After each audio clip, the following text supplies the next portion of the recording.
It's time to fire this thing up. Welcome aboard ShipShape TV Essentials. This is your port of call for the most impactful upgrades, expert advice, and hands-on solutions from seasons past. This episode is proudly brought to you by SureHold, because anything worth doing is worth doing bright. From cleaning to protecting and perfecting, SureHold has everything you need to keep your boat shining. Don't just go boating, go showboating. Now, let's hoist anchor and set a course for another exciting episode of ShipShape TV Essentials.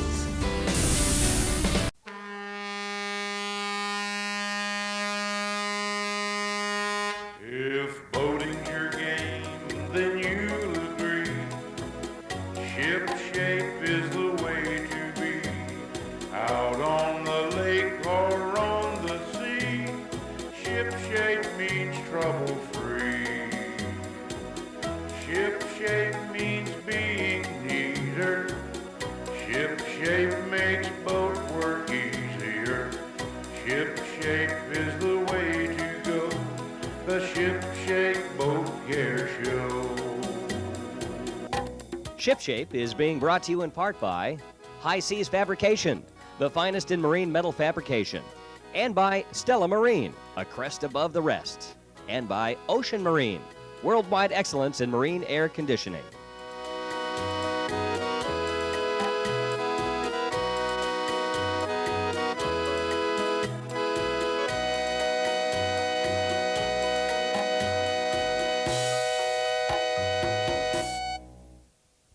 Welcome to ShipShape, the Boat Improvement Show.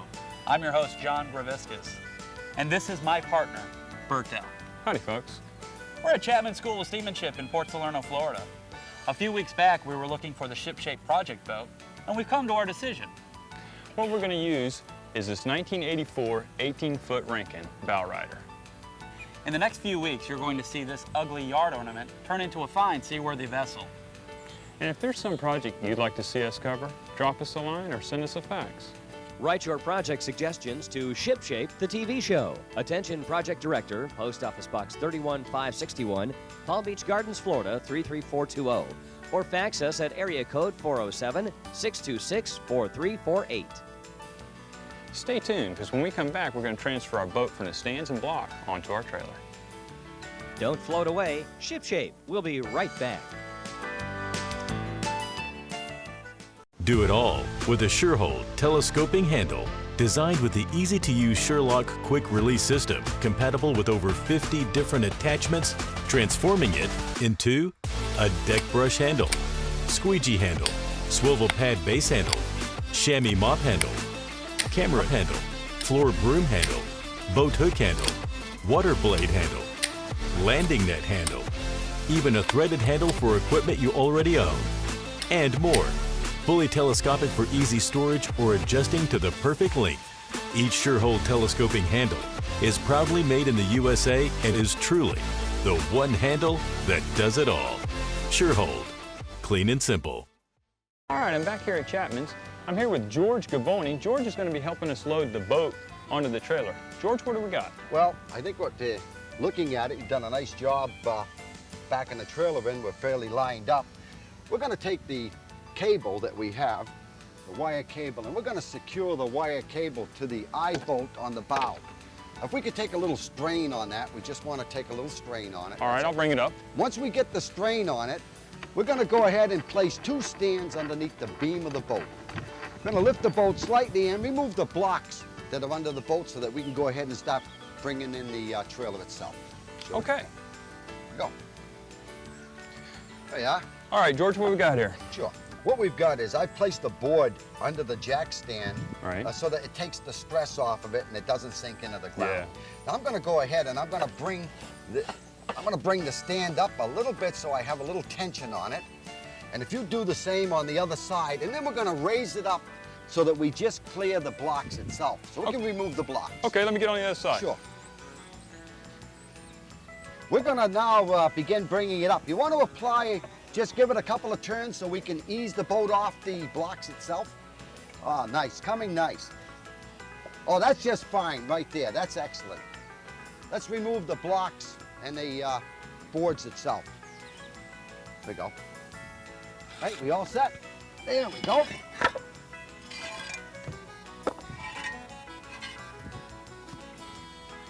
At this point, we're gonna back the trailer down just to the stand. Come back. Keep coming. A little more. That's fine. And after you get your trailer in position, you want to bring the tension back up on your winch. We're gonna lower the stands down now in order for us to have the boat drop onto the rollers itself. There we go. Once the stands are broken loose, we're gonna remove the entire stand away from the boat.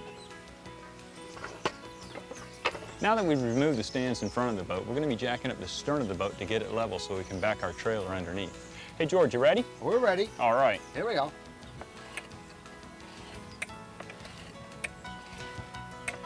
You notice the bow coming down?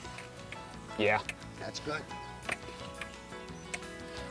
Bring it up a little bit more.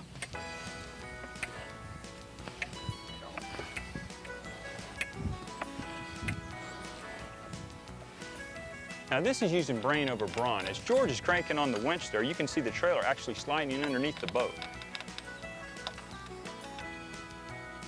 Thanks, George.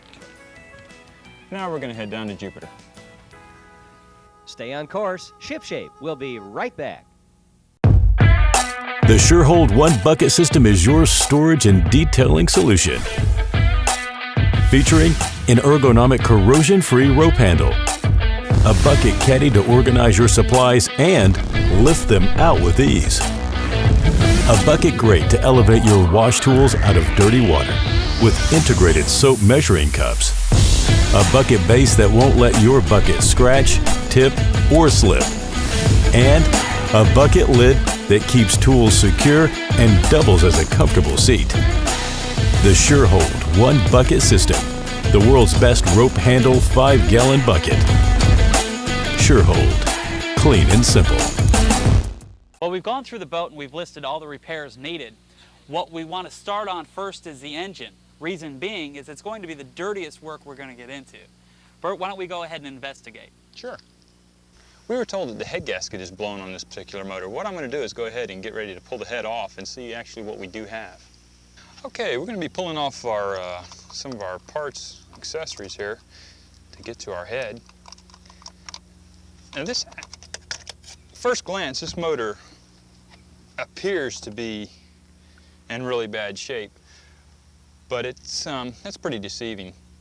A lot of this is surface rust and corrosion, and your lines, your neoprene lines here and your rubber lines are pretty much stiff and dry rotted. So we're going to be replacing a lot of those, or all of them actually. Are those expensive to replace, Bert? Not really. When you're pulling your hoses off, if you're going to replace them, what you might want to do to save your knuckles from getting busted up a little bit, is you go ahead and you move your clamp out of the way, take your razor knife and just go ahead and slice your hose open, and that way it just comes right off. And then you still have your hose intact, so whenever you go to get a new hose, you can just match it up. You really haven't damaged the hose for sizing purposes, and it just makes it easier to take off the engine. Okay, I'm going to pull our hard fuel line off the carburetor, from the carburetor to the fuel pump, get it out of the way. Got a little fuel lift in it. And this nut and bolt was already loose.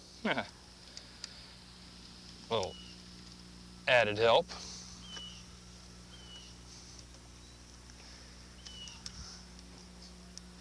Now when you're doing this, what you may want to do is get yourself some Ziploc freezer bags that you can write on. And as you're taking hardware off, you can slip it into the bag, write on the side of the bag, you know what it is, just to help you and for reinstalling, if you're forgetful like me.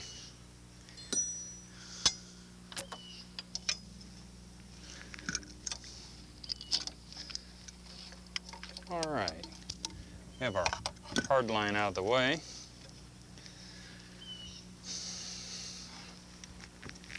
Go ahead and pull these plug wires off.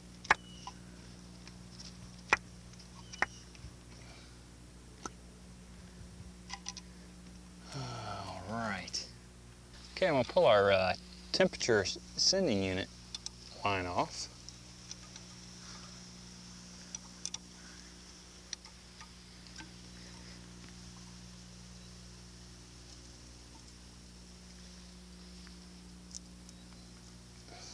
A little corroded, not too awfully bad.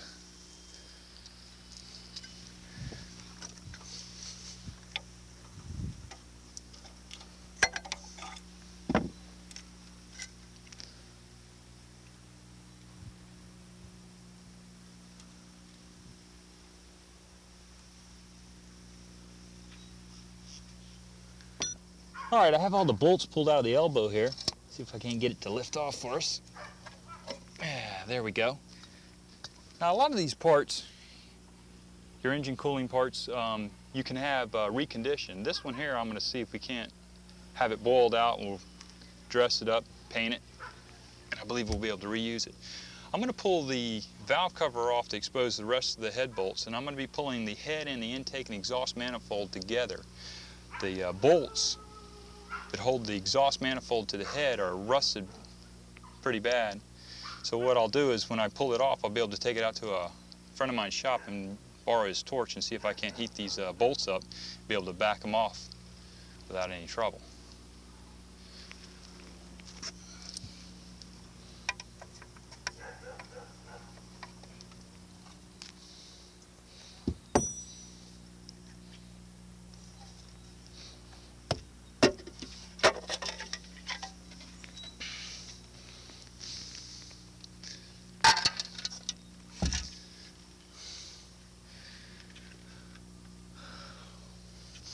All right, I'm going to back these nuts off the rocker arm assembly here, or valve train, I should say.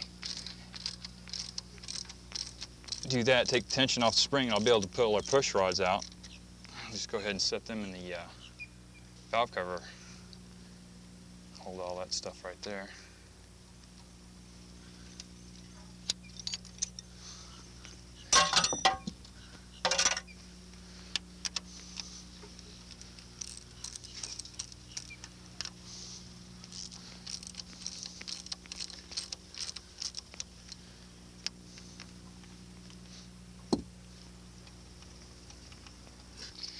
You see this milky stuff right here? All this is water foamed in the oil. Just makes a milky, foamy look to it. So we definitely have water in our oil. Now, whether it's from the bad head gasket or if it's just condensation from it sitting here. Yeah, I see some we'll condensation back yeah, here, Bert. It looks that sweat bead look stuff on it.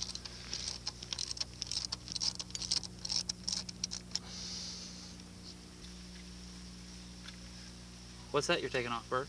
It's just our coil. Get it out of the way there. Yeah, swing it down out of the way.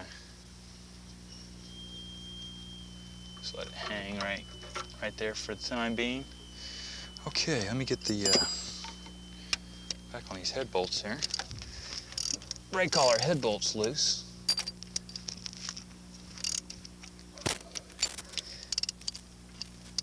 Okay, I have two head bolts here that I'm having problems with, and I've already sprayed some penetrating oil on them. And what I'm going to do is let them set overnight. I'm going to go ahead and cover my engine back up so I don't get any more rain in this engine.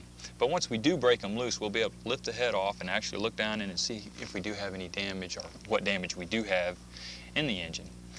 Now, while I'm at a standstill with this, John's going to be going over some projects that we're going to be doing on this boat later on in the show.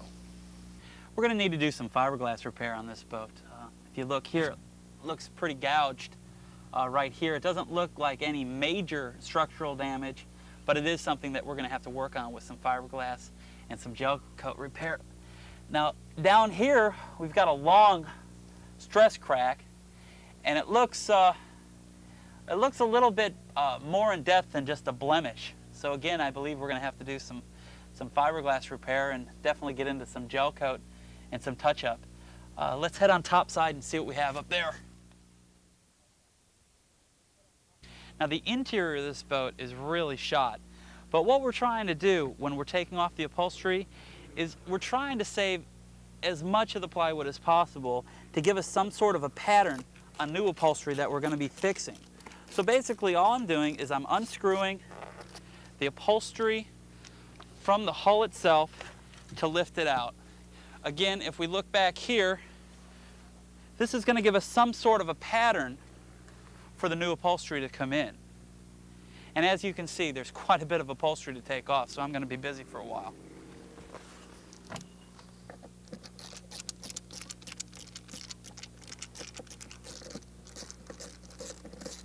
Again, what you're trying to do is you're trying to save as much pattern as possible.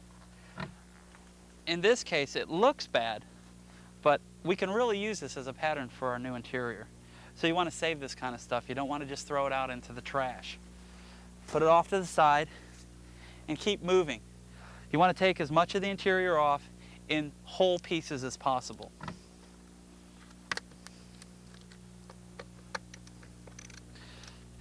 As you can see, there's quite a bit of work to do on this boat. I've walked around and I found some spongy areas on the deck. Now what we're going to need to do with that is we're going to probably have to replace the entire deck. Ripping out the old carpet, putting in new marine plywood, and actually putting in a new deck on this boat. Over here, we're going to need to replace the steering cable. We're going to need to replace the helm. Most likely, we're going to need to replace the throttle cable on this boat. The gauges, in all likelihood, are going to need to be replaced as well. Once we get into that, we'll check all of the wiring harnesses, make sure all of our wires are good. If they're not, we'll replace that. Get into our gas tank, check the sending unit, the whole 9 yards. Structurally, this boat's pretty good. There's a little bit of fiberglass repair to be done. There's some gel coat repair. But you know, the reason we chose this boat is we want to give you some real insight on how to fix up your boat. We're going to learn a lot on this show. You're going to learn a lot on this show. And I hope you enjoyed it.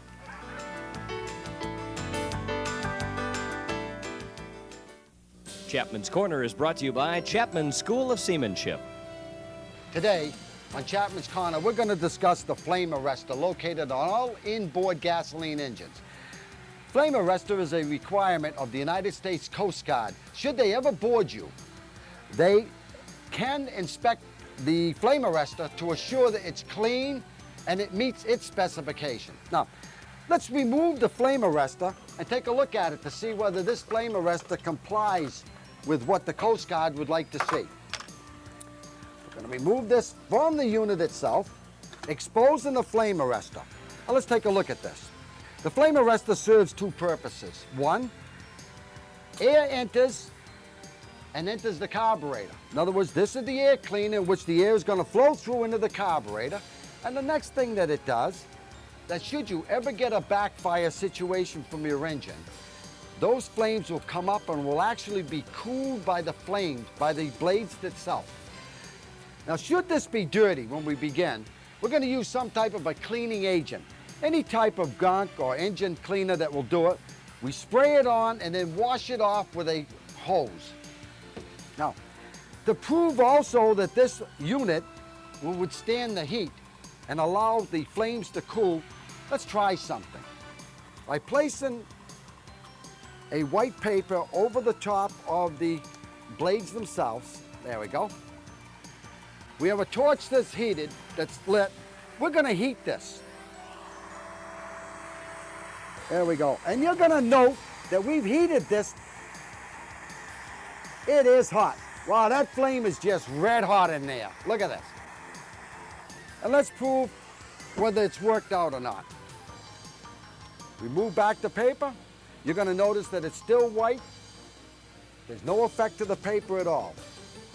Proving its point. From Chapman School of Seamanship, I'm George Gavone.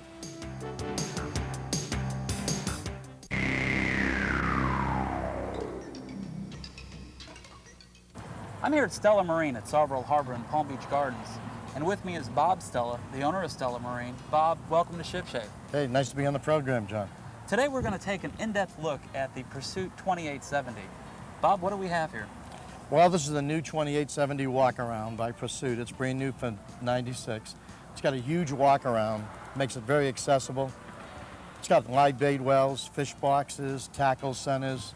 The rigging station is tremendous for fishing. This is quite a station. Yeah, she carries 235 gallons of fuel. She gets a great cruising speed, around 35 miles an hour. You probably got an average of 12 to 14 hours, depending how you run it. And she'll burn around 16 to 18 gallons an hour at cruising. She also has a fuel management system, which is a great feature.